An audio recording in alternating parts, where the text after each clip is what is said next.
Hello, Hi, Rosabelle. How are you? I'm good. How are you? Do I have a different voice when I'm calling you for the podcast or when I'm calling you just for some idle chit chat? Uh, that depends which one are you calling me for. What do you think? I think the podcast, Yeah, you're right.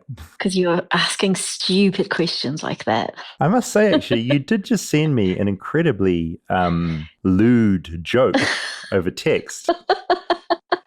I thought that's why you were calling me. Yeah, well, if I wasn't calling you for the podcast, I'd be calling you about that. I think we should clarify that I sent it to you because it would be inappropriate to send it to anybody else, and I just wanted to get it out of my system. What makes you think it's appropriate to send that kind of content to me? Because you're like a trash bag, like nothing, you're like my brother. You're like nothing will offend you. It's not going to be misconstrued, I mean. You know what I mean? I loved being referred to as your brother. Trash bag, not so much. The episode we're looking into this week is Medieval Times, the dining entertainment establishment. And I'm just wondering if you've ever heard of Medieval Times and if you had any thoughts on it. I have heard of it. I've never been. It sounds really cool. What's your impression of what it is? Like, describe what you get when you go to Medieval Times. Okay, well, I don't know the details, but my imagination, when I think about what would happen if I went, is that I'd be sitting there eating like a big turkey leg or something and drinking like a flagon of beer and watching some knights have a fight in the sand ring. What's it called? In the in the fighting pit. Oh, I wish I knew what it was called. This is a segue. Should we find out if you're right? Okay, let's find out. I'm David Farrier, a New Zealander accidentally marooned in America, and I want to figure out what makes this country tick. Now, ever since watching The Cable Guy in the 90s, yes, I am that old, I've dreamed of going to Medieval Times to find out what it's really all about.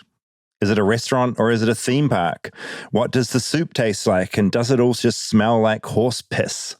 There was only one way to solve this, of course, to go to Medieval Times. So grab your jousting apparatus and trusty steed, because this is the Medieval Times episode. Support for Flightless Bird comes from Calm, C-A-L-M. Is anyone else like me feeling like this year is flying by way, way, way too fast, Rob? Yeah, that where did all the time go anxiety is very real. It can leave you feeling scattered and behind. Yeah, everything builds up. I am feeling much more anxious at this time of the year than I typically would be. And also you've got that pressure to make the final months worth it and to fit everything in. Well, it's because we also have these periods of holidays coming up that won't be productive. So you've got to cram all this extra stuff. But Calm gives you permission, though, to slow down when everything else is speeding up. Yeah, it's basically, if you don't know, it's the #1 app for sleep and meditation, and it's just here to help you feel better. It has guided meditations to help you work through anxiety and stress, like we've just been talking about, to boost your focus, build healthier habits, and take better care of your physical health. And my favorite thing about this is the sleep side of things. It has sleep stories, sleep meditations, and calming music to help you drift off to restful sleep quickly and naturally. And we all know that sleep is a very good way to be less anxious. Yes, the Calm app puts the tools you need right in your pocket, so stress and anxiety relief is always within reach. Calm your mind, change your life. Calm has an exclusive offer for our listeners. Get 40% off a Calm premium subscription at calm.com/bird. That is an amazing value. So go to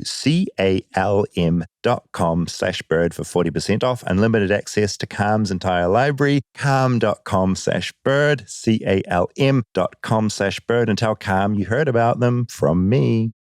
If we knew more about our sleep, what would we do differently? Would we go to bed at a consistent time or take steps to reduce interruptions to our sleep? With the all-new Sleep Score, Apple Watch measures your bedtime consistency, interruptions, and sleep duration. Then, every morning it combines these factors into an easy-to-understand score from 1 to 100. So you'll know how to take the quality of your sleep from good to excellent. Introducing the new Sleep Score on Apple Watch. iPhone 11 or later required.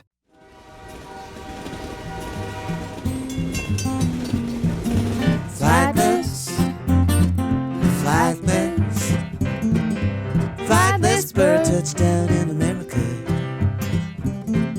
Flightless bird, touchdown in America. Rob, right at the top, we have big news. We have big news. Who wants to? We both want to tell. Well, as if we weren't doing too much already, changing things too much already. Yeah, launching a new monthly music show, Nest Sessions. Yeah. A never-ending weekly podcast. We decided, hey, let's do more. Let's do more things. We've launched a Patreon. As you listen to this, the Patreon is now functioning. It's out, patreon.com/flightlessbird. We have been talking about this idea for a long time, but we finally decided to jump on board and do it because we want to find a way to start growing the show more and getting some resources, and Patreon is just such a logical way to do it. So a lot of feedback over the years have come in, sort of saying like, will you get a Patreon? And we've finally gone and done it. Yeah, I think two big pieces of it was one, we want to, like you said, build the community of the show and have a place where we can interact more with people. A hub. And two, the show has just been a very small team. Me, you, Billy, and Andrew. Yeah, it's tiny. Recently. And we all have other jobs as well. And somehow for... it's 158 episodes or something now. We've managed to get out an episode a week with no break. With Patreon, we are hoping that we can have some more resources to put into growing the show and sending you to places to do different episodes and just help scale what we can create. Yeah. So that we can keep making this and keep making it better. I think both of us have a lot of fun with what we do. And we want to keep kind of pushing the bounds of it. 100%. And Patreon will allow us to do that a little bit easier. I think we're also very conscious that we want to give you your money's worth for this thing as well. Yes. So essentially, Patreon, it's going to give you an ad-free version of this podcast. Yep. So if you're one of the people that over the years has sort of said as a way we can get an ad-free episode, you will find it on Patreon. It's up there right now. So every Tuesday when we release this episode on our normal feed, that's not changing. Flightless Bird continues. But over on Patreon, we have an ad-free episode. And every week when we release that ad-free episode on Patreon, we've also got a bonus episode every week with me and Rob sitting on the couch. Sort of an After Dark format where essentially it's a little bit more candid and we can be a little bit more personal and flexible in what we talk about, still diving into elements of America, but in a bit more of a off the cuff, unguarded kind of nature, I think, which is something less public. It's more, we want to really build the kind of safe space and community. We in doing live shows this last year, we'd done a handful and it was really special to see kind of the people that showed up. Yeah, and like the lines afterwards and meeting people and hanging out. And I think we might have actually talked about that after one of those live shows of like, there are these people here that we get to hang out with in the real world out to these shows. And we'd stay for an hour and a half afterwards talking to people. It's like, what if we could have that in an online space as well? And Patreon just feels like the logical space to do that. So look, we're keeping it really simple. We've essentially got 3 tiers on there. We want you to sign up for the tier that reflects what you're capable of paying, basically. So there's a $5 tier, there's a $10 tier, and there's a $25 tier. And for each of those, you'll get exactly the same stuff. You'll get the ad-free episode, you'll get the bonus episode each week, and you'll get all the extra stuff that we throw up there as we, extended interviews, community aspects. There's all sorts of stuff that's going to be there. David feet pics are going to be up on there. Yeah, there are literally going to be some David feet pics up there. There's chat channels on Patreon, and we want a place where we can talk about the episode with you each week. And have other threads like pet threads and things that we all can get behind. Roadkill. No road. There's going to be no roadkill. Let me reassure of that. You sent me some roadkill the other day, and I felt.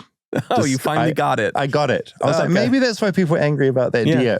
Yeah. But each tier gets you the same thing, but essentially we want it to be accessible. So if $5 is what suits your life each month, then pay $5. But if you are a high-powered attorney and you want to throw us $25 a month, we're not going to say no. And it all basically goes to building the show, getting us more resources, Basically, this whole show is powered, whether it's me flying somewhere to do something, being able to pay a wonderful editor, Billy, to edit and score these episodes and put these together. And Andrew to animate it. Yeah, it's all built off ad revenue, yes, which is a limited resource. You know, we're a decent sized show, but we're not giant. And so we're lucky to be able to make the show, but we want to be able to do more things. And that's where Patreon comes in. Yeah.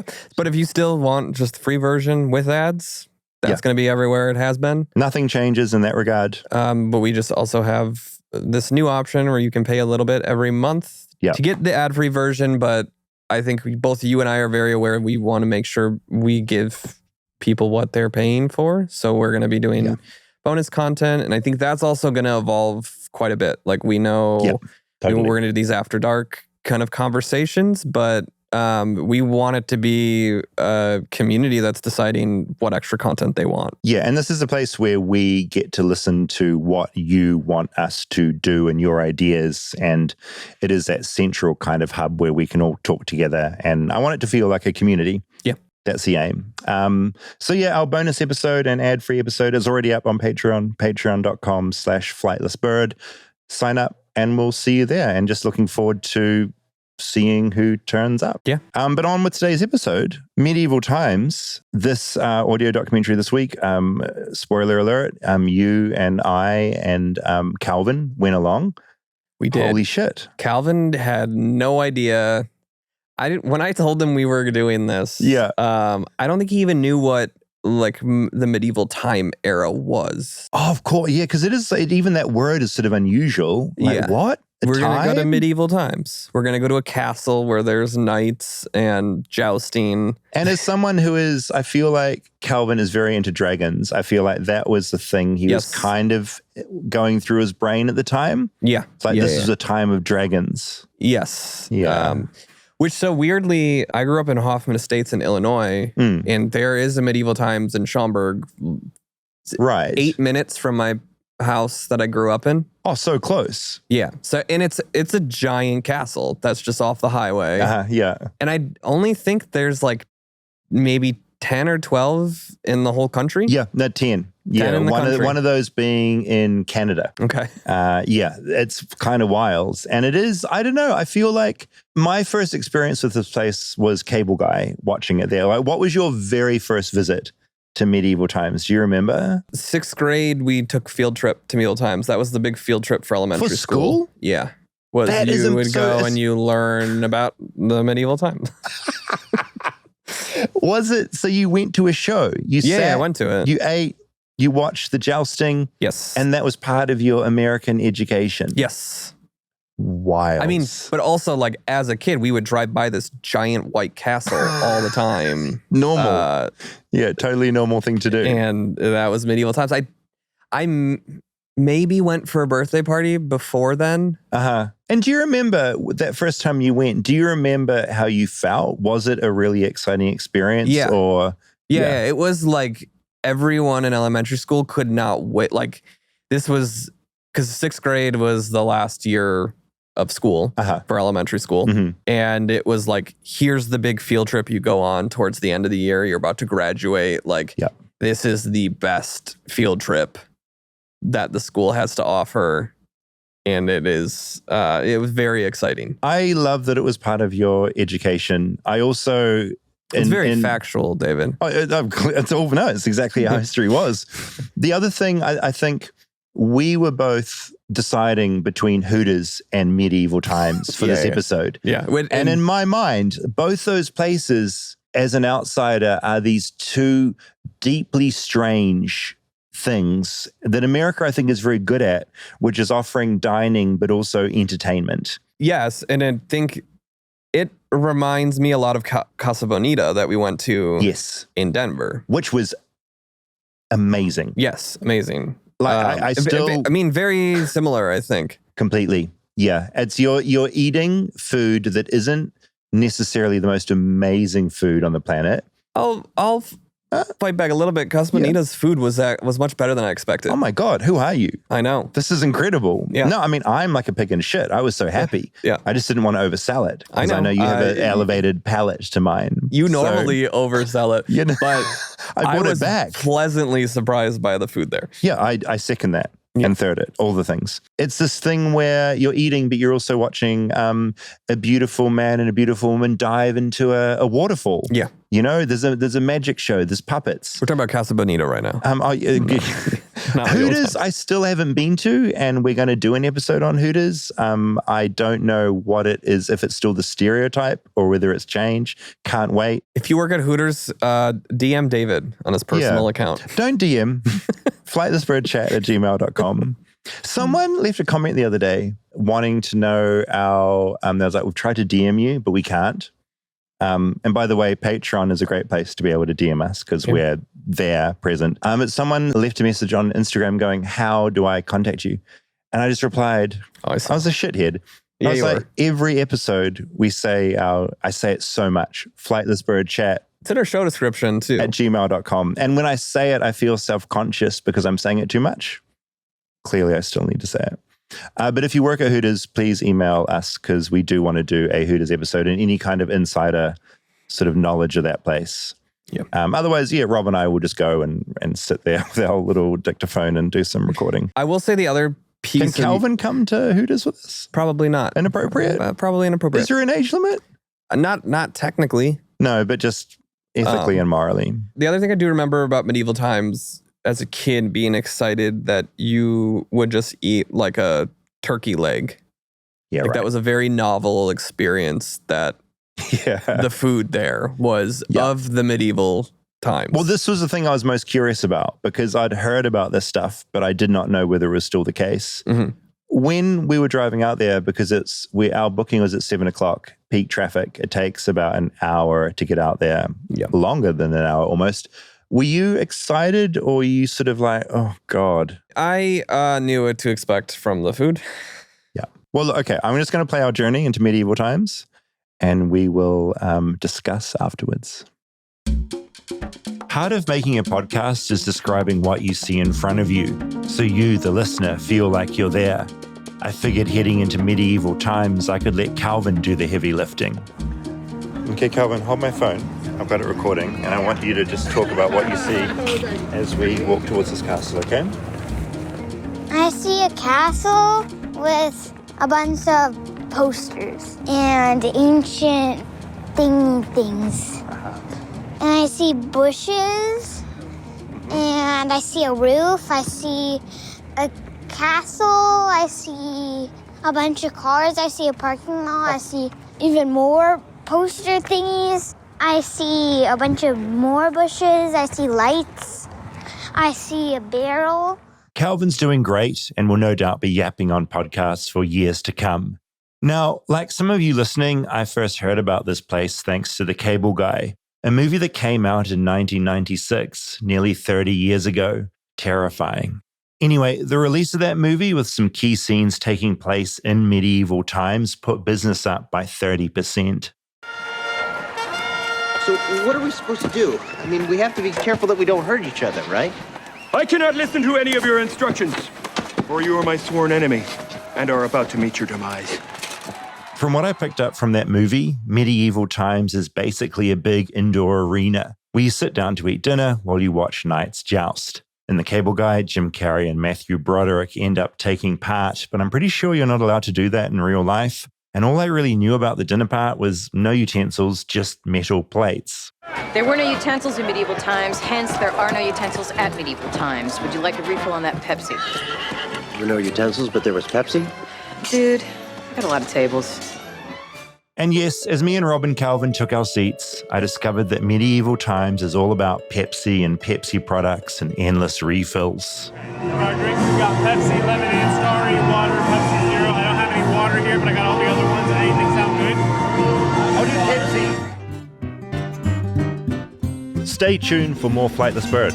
We'll be right back after a word from our sponsors. Support for Flightless Bird comes from Bombas. Now, at this time of the year, heading into Christmas, it's sensory overload everywhere. Christmas, also my birthday, FYI. Well, yeah, what do you want for your birthday this year, David? I want some Bombas socks. My mum always gets me socks, and I am sending her a link to Bombas because these socks are so good. They also have slippers and tees as well. Basically, everything to get you into the coziness you need for Christmas time. Yeah, there's something weirdly therapeutic about getting fresh socks and putting them on. Makes you just feel like a very put together human. Yeah, I feel like a big, fresh, new bouncing baby. It's like a new lease on life and a fresh pair of socks. I love it. Also, if you're looking for a gift, Bombas has answers for all your gifting questions as well. For instance, there's baby Bombas that fit like a hug, and they're designed to feel soft and stay snug on even the wiggliest little baby toes. Yeah, or your mom's new friend that she met at the ski lodge. What, Rob? Don't bring my mum into this. But yeah, if your mum is like having an affair or something with some like hot skier, believe it or not, Bombas has something for them as well. Because everyone likes the feeling of sinking into a new pair of slippers or sliding into a crisp tee. FYI, they also make ski socks. Head over to bombas.com/bird and use code BIRD for 20% off your first purchase. That's BOMBAS.com/bird, code BIRD at checkout. Support for Flightless Bird comes from Mint Mobile. Now, most holiday gifts end up in a drawer. That's just a simple fact, or maybe in the back of your closet or accidentally left at your cousin's house. But not this one. Mint Mobile is offering unlimited premium wireless for $15 a month. That's their best deal of the year, aka the only holiday gift you'll actually use every single day. Mint Mobile's best deal of the year is happening right now. Get 3, 6, or a 12-month unlimited plan for just $15 a month. All Mint plans come with high-speed data, unlimited talk and text, and the nation's largest 5G network. The other great thing is you can bring your current phone number over to Mint, which is wonderful to not have to tell everyone you got a new phone number. Oh, yeah. And also no contracts and no nonsense. Bring it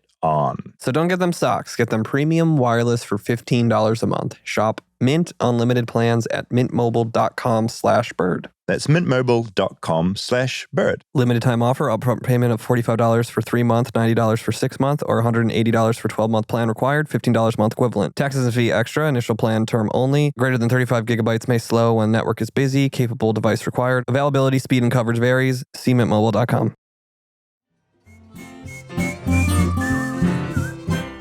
I'd reached out to Medieval Times to take part in this episode, but they never replied. So I officially add them to the pile of American chains like Starbucks who are annoying to my workflow. Here's what I learned from the internet.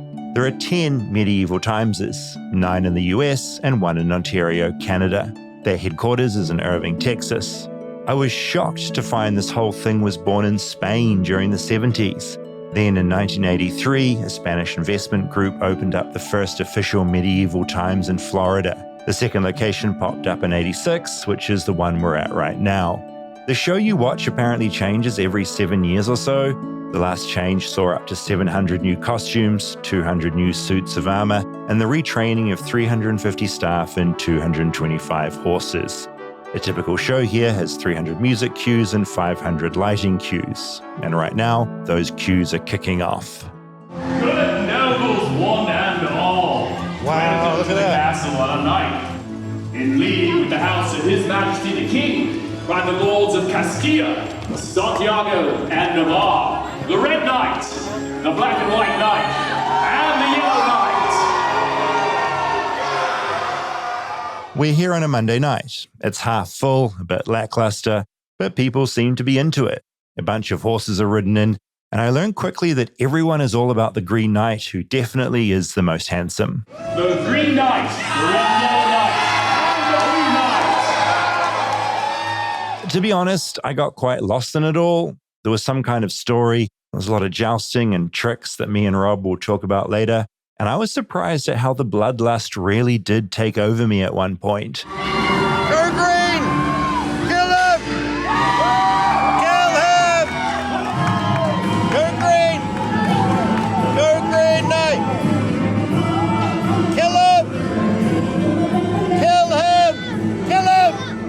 What else can I tell you about Medieval Times? Well, back in 2022, some staff tried to unionize and the chain did not like that. After a very long standoff, the union attempt failed, as LA Mag reported last year. I'll just read a bit for you. After 9 months on the picket line, the employees made an unconditional offer to return to work in November. They were back jousting on the battlefield shortly before Thanksgiving, hoping for changes from the Texas-based company. but last week announced that our union has reached the end of its journey. Some 50 workers originally walked off the job hoping to negotiate for better wages and working conditions for the human and animal actors in the show. The LA Times reported that little more than half returned in November, and less than 5 of that original crew are still on the job today.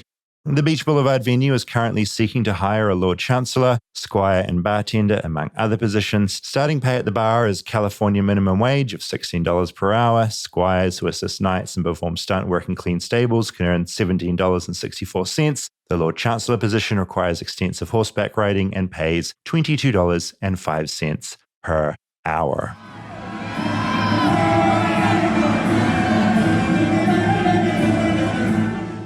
The night gets very loud and there's a lot of drama. Spoiler alert, the Green Knight goes evil, and I feel pretty ill because I've eaten all of Rob and Calvin's leftovers because they're suspicious of the food. And after the show's done, we emerge into one of the biggest gift stores I've ever seen. Me and Rob get a photo with the sexy Green Knight. Calvin mostly wants to go shopping. Or not like the swords, or the unicorn necklace, or the fairy necklace, or the Ninja Turtles. Rob, what do you, when you bring a small child to a place like this, how do you decide what you're going to buy and what you're not going to buy? You let him pick out something early, so then when he asks for more stuff later, you say you've already gotten what you're going to get. Masterful. Outside, before we make our long drive home, we reflect on the evening. Rob tells me he hasn't been here since he was about 20. What was your highlight and lowlight of Medieval Times, Rob? The show was fun. Yeah. I would say lowlight was the food. I got a whiff of the smell of the chicken as I took the first bite and cannot take any more. I turned to Calvin, who's still wearing the dragon mask he got inside. I think it was okay. I liked it more than my dad, but I didn't really like the chicken that much, or the cake.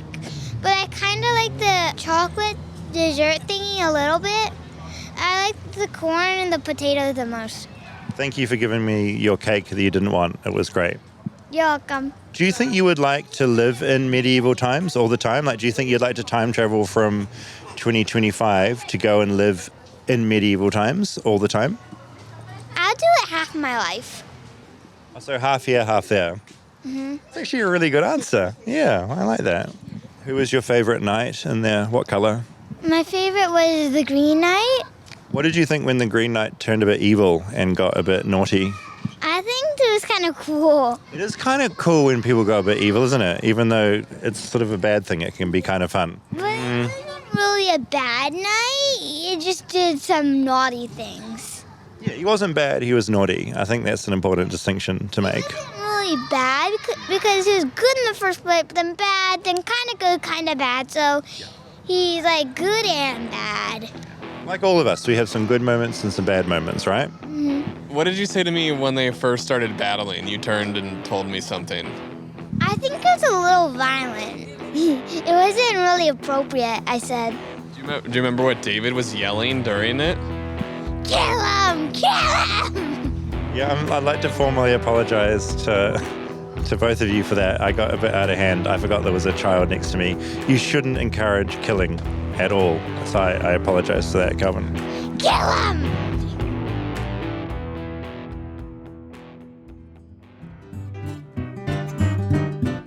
Stay tuned for more Flightless Bird. We'll be right back after a word from our sponsors. Support for Flightless Bird comes from Quince.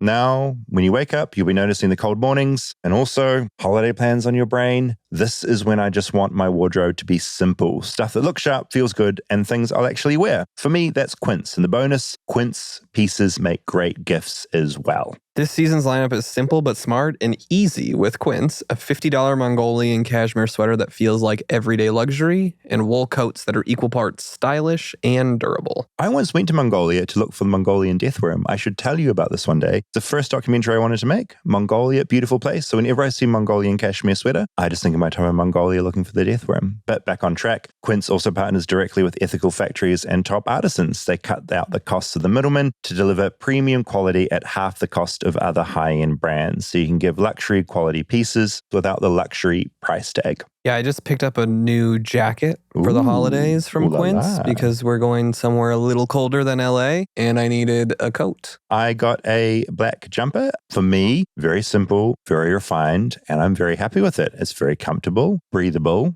and warm. And when you say jumper, you mean sweatshirt? I mean sweatshirt. Thank you for translating. You're completely right. I forget that I'm in America. Give and get timeless holiday staples that last this season with Quince. Go to quince.com/bird for free shipping on your order and 365-day returns. Now available in Canada too. That's Quince, QUINCE.com/bird. Free shipping and 365-day returns. Quince.com/bird. Support for Flightless Bird comes from Aura Frames.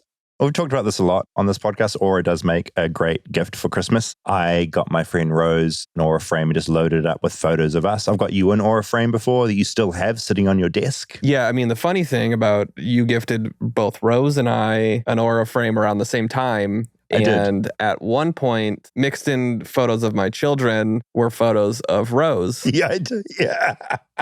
Yeah, I gave you Rose's Aura account accidentally. I was trying to be efficient. The great thing is with Aura, you can basically pair up each Aura frame gift with its own separate account. Or you can give two friends access to the same photos, which is fun too. It is fun sliding through and now there's a photo of Rose. Just totally normal stuff. And with Aura frames as well, they have unlimited free photos and video. You just download the Aura app and connect to Wi-Fi. You can also pre-upload photos before it ships, which is what I would do if I was giving a gift. Keep adding to the frame anywhere you want, anytime. I gave my parents an Aura frame. I'll occasionally upload new photos and boom, bada bing, they get videos and photos of me here in LA. Yeah, we did the same thing for my parents. We sent them an Aura frame and all of my siblings have access to it. So all the grandkid photos just go directly to this Aura frame and my parents have a picture frame with all of the grandkids. Oh, and at Christmas at the moment, there's a gift box included. Every frame comes packaged in a premium gift box with no price tag attached. So there'll be no embarrassment when you're giving it as a gift. So don't wait. Win these holidays now with Aura frames. For a limited time, visit auraframes.com and get $45 off Aura Frames' best-selling Carver mat frames, named #1 by Wirecutter by using promo code BIRD at checkout. That's auraframes.com, promo code BIRD. This exclusive Black Friday Cyber Monday deal is their best of the year, so order now before it ends. Support the show by mentioning us at checkout. Terms and conditions apply. Oh, Hilton stay, your beds are soft and cozy. No lumpy couch, no stiff futon, no shower line at crack of dawn. Oh, Hilton stay, oh, Hilton stay. When you want holiday comfort you can count on, it matters where you stay. Enjoy comfortable rooms and friendly service when you stay with Hilton instead. Save up to 25% this season when you book with Hilton. Hilton for the stay. Terms apply. Again, sorry for the yelling, kill him, next to your small child. It was fun to yell in a big group of people. Like it felt, there's not often you can yell something like that and it be accepted. And when you say a big group of people, it was a... Let's say half full, probably. But I it was like a Monday night, though. It was a Monday night. The people there were spirited, and I could tell that the people going to medieval times were there to have a good time. And obviously, there were some groups of adults that go, maybe a bit ironically, with some kids. There was a young girl hysterically kind of screaming in that high-pitched kid way across the way. That was nightmarish. Yeah. It was funny. There's this restaurant in LA called Somni. It's like a new 3 Michelin star restaurant that I follow the head chef there.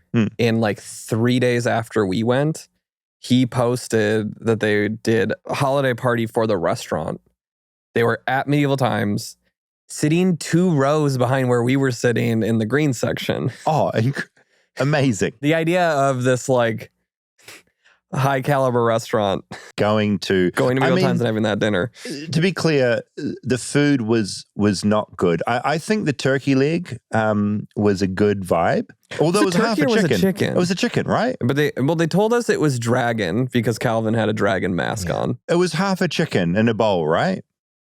That's basically what it was, on a plate. Half a chicken? Yeah, that sounds right. Yeah, so no turkey leg. The most disappointing thing, one of the desserts was a tiny, soggy eclair sort of thing. Yes. It was like a wet Long John donut. It was pretty horrific. Your potatoes were undercooked. Mine were okay. Corn, very soggy. The most soggy piece of corn I've ever had. And soup and some garlic bread. The soup was like tomato water. The food was pretty nasty. I will say though, even though I barely ate any food, it was still a lot of fun. It was fun. It was a spectacle, and they do a good job still kind of keeping the lore of medieval times. Goes without saying, there's a bunch of people who are deeply upset about the fact that animals are inside. Yes, there's a lot of like horse stuff happening. Yeah, I mean, horseplay. I love animals, and maybe we should talk about this over on the Patreon at some point, but I, for a period when I was a kid, rode horses. Like, yeah, you told me about this here. I did show jumping, and so I love horses a lot. Before I had a growth spurt, I don't know why that's funny. I would, I was in the stables, I was shoeing horses. Yeah. My surname, Rob, Farrier, you might not know this, but in days of yore, farriers shoed horses over in England. That's where I'm a horse guy through and through. So watching those horses, majestic, beautiful, but obviously they're doing tricks. Yeah. God knows the treatment and all the rest of it. Just a little red flag there, I think, anytime you see animals inside. And they also had, I'm a bird guy as well, they had a falcon that they released, which was sort of flying around the stadium. Beautiful to watch. But again, birds indoors. I mean, I will say it's probably hard for horses to find employment these days. That's tough. What do you do when you're like wagon rides aren't really happening? Transportation, less cowboys than they used to be. They need work too. They need work too. Yeah, I mean, I loved watching these horses. Like there's a moment where a white majestic horse comes out, mist fills the ground. It's magical, glimmering. I loved all that shit. I got very into it. So I had a friend that worked there. Right. When we were in college. All right, doing what? He was a waiter, but we should call him and see. He's not there anymore? I don't think so. Okay. This was about 15 years ago. What's his name? His name's John. Okay. Hey, Rob. Hey, buddy. We went to Medieval Times last week. Didn't know really much about it other than Cable Guy. Atlanta Park? Yep. Yeah. And I remember you had worked at Medieval Times. And I figured maybe you could just be a representative of the company as a whole. And I can try.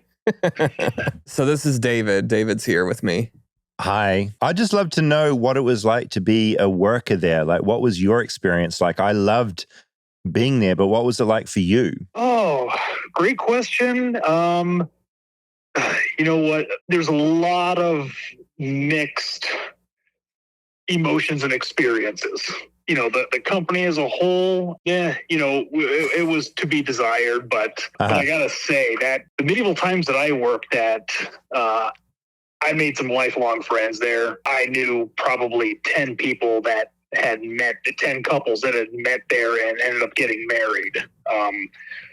God, the lady that trained me, she was there since the beginning. I think she's since retired, but she was there for, 25 years or something. And you were a waiter, right? I was a server, yes. Server. But I do remember you telling me once that they tried to make you a knight, right? Or they asked you to be a knight. Yeah, they had tried to poach me.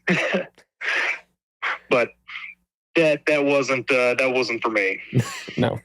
And what's it like during a show? What's it like backstage? You've got actors and horses running on and off. You're bringing out chicken and potatoes and soup to people. Is it chaos behind the scenes? Surprisingly not, because everything, as you're watching the show, everything is like timed. So certain dishes come out, around a certain time of the show. So it's actually a pretty well-oiled machine. It's like a piece of theater. Hectic.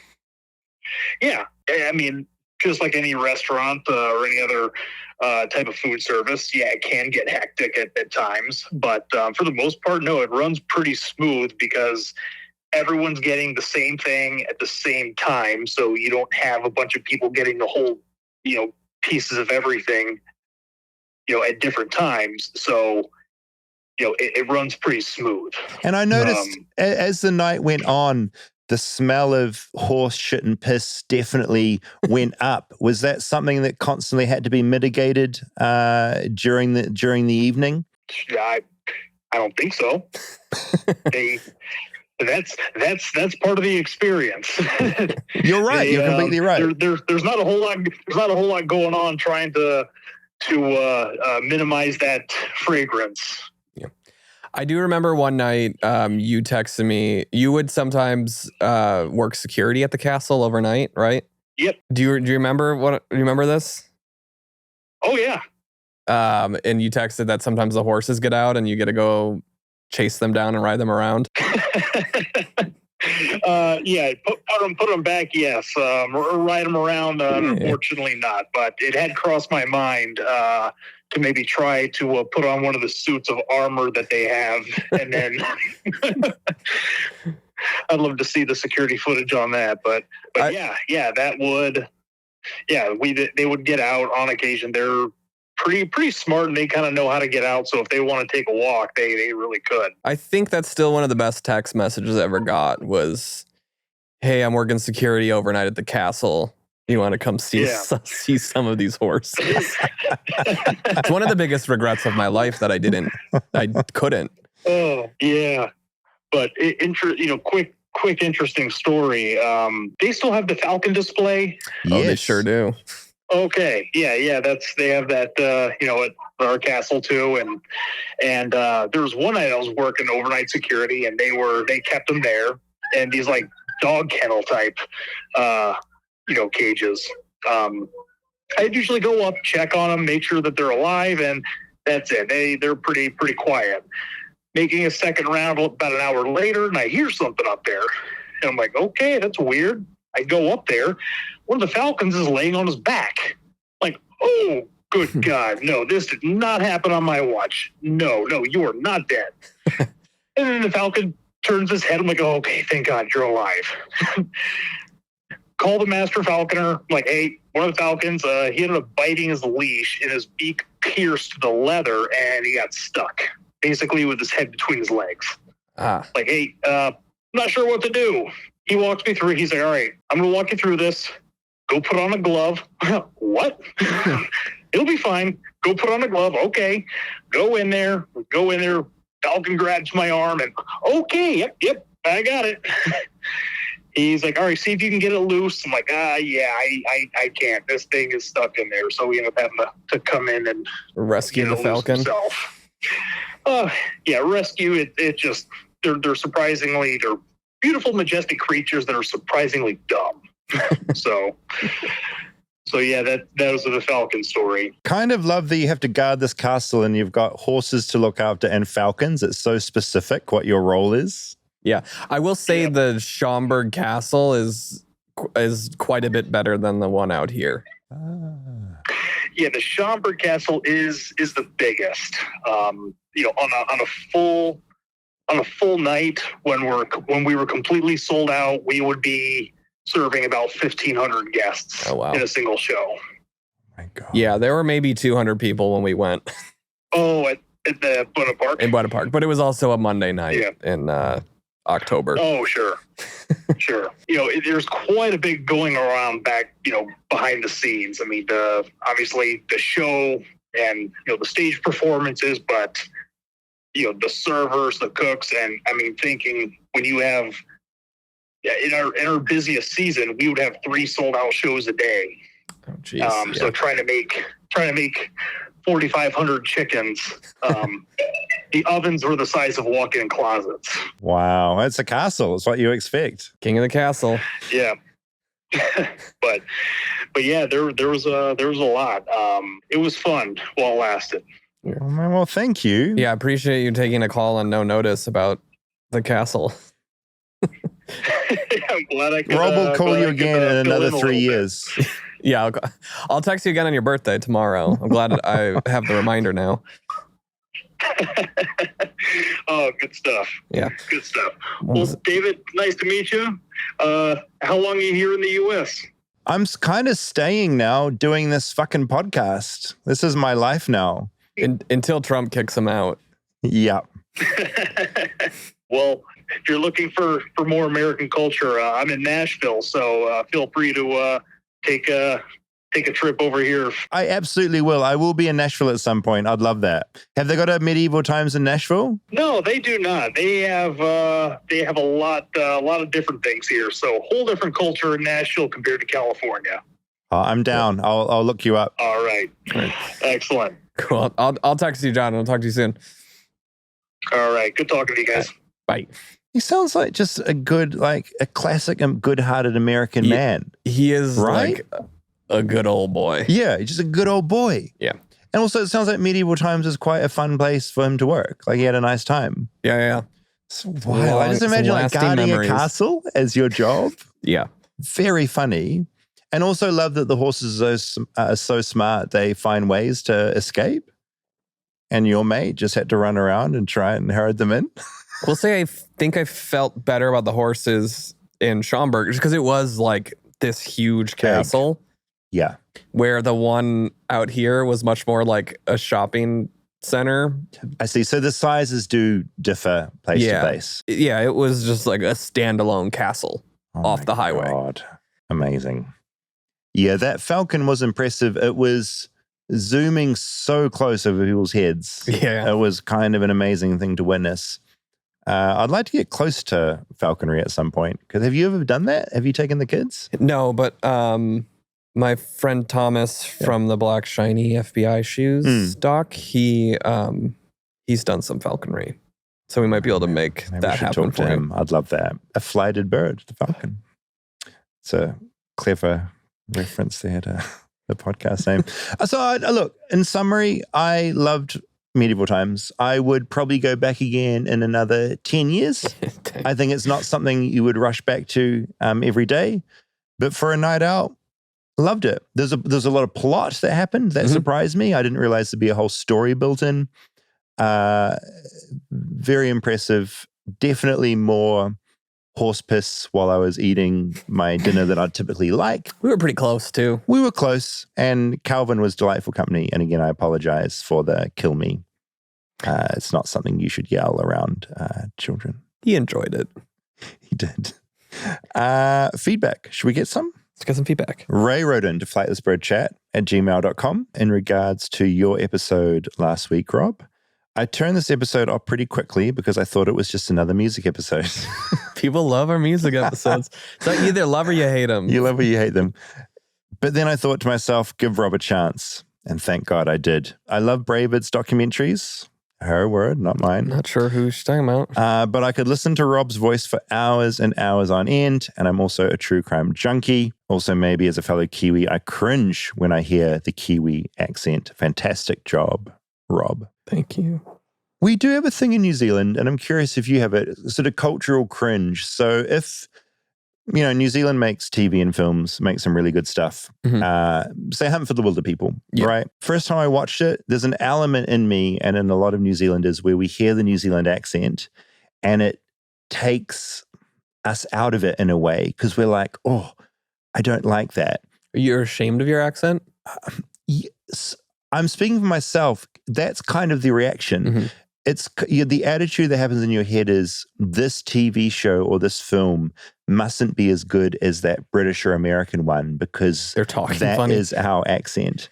And I just clocked this now. You won't have that with American shows, right? You don't hear an American show and go, oh. No, not really. Because literally what Ray said as far as cultural cringe, I understand it. If I listen to a New Zealand accent on a podcast, I still get an element of like, oh. Yeah.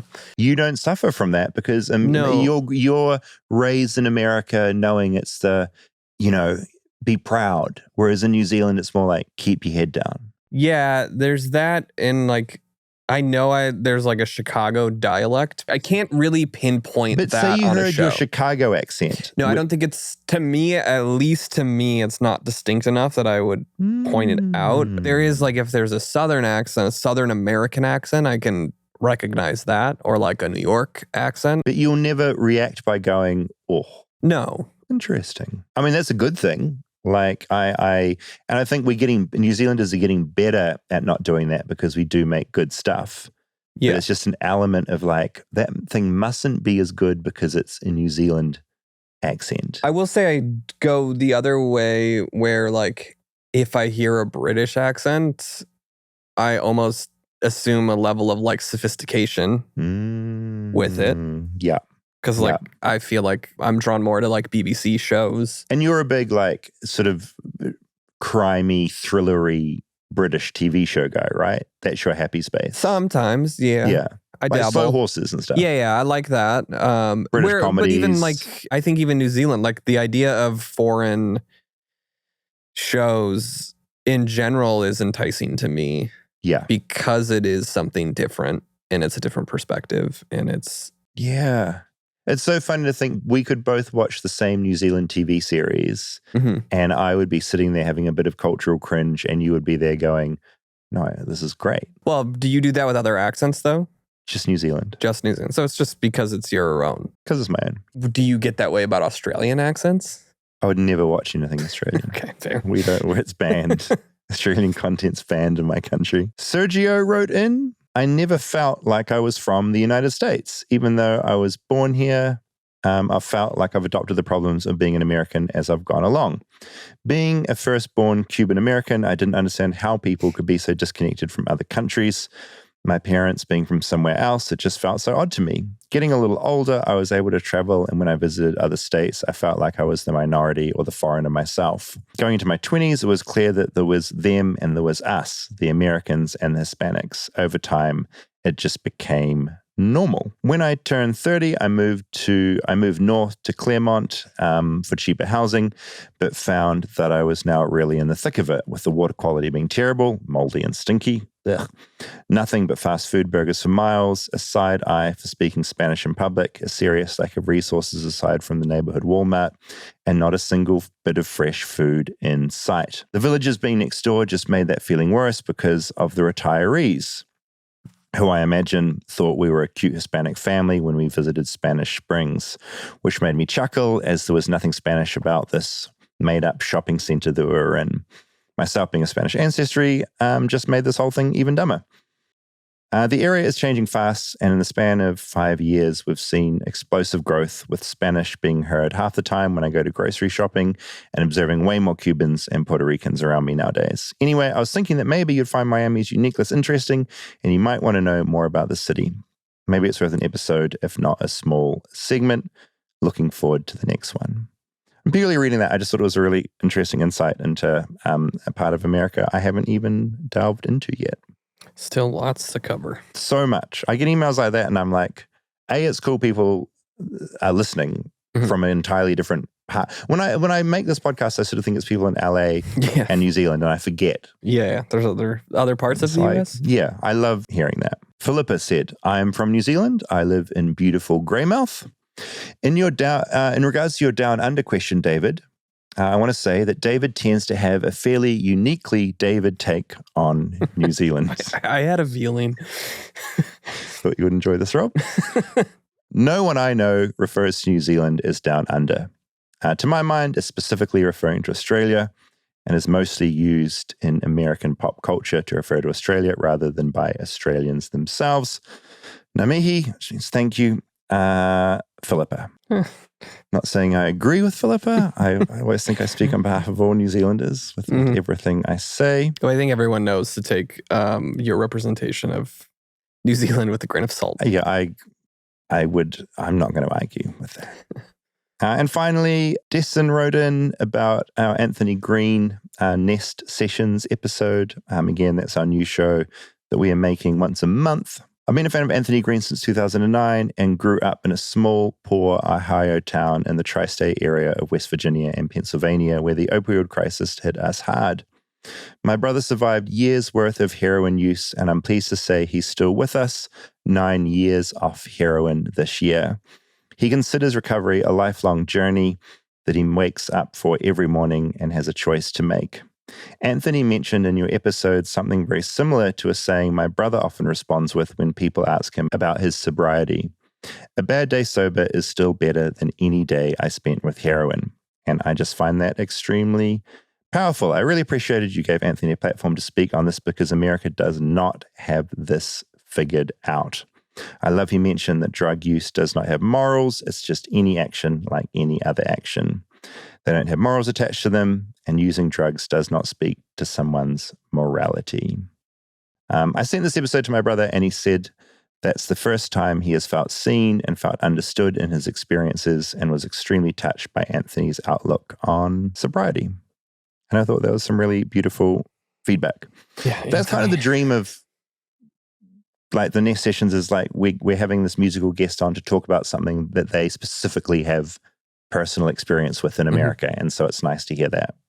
Yeah. Resonating. So thanks for writing in, Destin. And thank you for listening to Flightless Bird. We did get a few comments on the black shiny FBI shoes about people that went to school and were taught by Tom. Oh, right. Yeah. Which was really cool to see that. I saw a few of those comments popping up. Yeah. Like, I knew that guy. He was a legend. Yeah. Or which is exactly what everyone in the episode said. I went to school with him and... Surreal. Yeah, there are a few people as well that sort of said, I've wanted this story to be told for a while, and like there it is. Pretty neat. All right, before we go, yes, we are going to play a preview from the bonus content this week on Patreon. Which is up on now on patreon.com/flightlessbird. This is what is waiting for you over there. I really hope you come and join in. It'll just be nice for us to see some people joining up. And as I say, every week, bonus episode up there. We have ad-free episodes of our normal weekly episode. And there's a bunch of chat channels, community features. And Patreon is just basically a place where if we have extended interviews or bonus material, that is where we're going to put it. And that is like as a thank you for throwing some money our way. Like deeply appreciated. Thank you for supporting the show. Yeah. And we plan to have fun with it. So yeah, stay tuned. Here's a preview if you want to hear the whole thing. That's patreon.com/flightlessbird.